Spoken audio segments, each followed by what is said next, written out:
আগে চাকরি বিক্রি করেছে, এবারে প্রশ্ন বিক্রি করবে। আমি দায়িত্ব নিয়ে বলছি, এই পরীক্ষার যেহেতু ওএমআর আর টেম্পার করতে পারবে না, শুধু একাডেমিকটাই থাকবে এবং প্রশ্নটা বিক্রি হবে টাকার বিনিময়ে।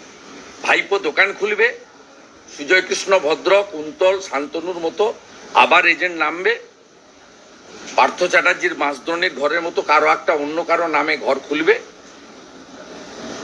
প্রশ্ন বিক্রি হবে এবং মিনিমাম 500-700 কোটি টাকা ফেব্রুয়ারি, মার্চ, এপ্রিলে যে বিধানসভার ভোট, তার আগে তৃণমূল কংগ্রেস তুলবে এবং যোগ্যদের একটা বড় অংশ বাতিল হবে। মেধাযুক্ত যারা আশা করছেন চাকরি পাবেন, তারাও পাবেন না। ও তারা তো প্রশ্ন জানতে পারবেন না, তারা প্রশ্ন কিনতেও পারবেন না।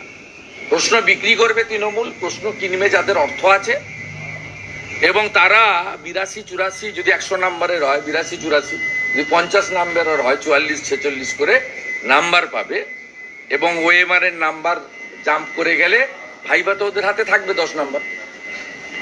10 নাম্বার তো তৃণমূলের হাতে আছেই।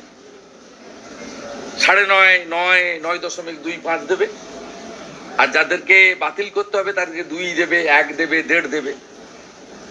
শুধু একাডেমিকটাই পারবে না টেম্পার করতে, ওএমআর খাতা টেম্পার হবে না, প্রশ্ন বিক্রি হবে এবং তৃণমূল আবার 500 কোটি টাকা তুলবে নির্বাচনে খরচ করবে।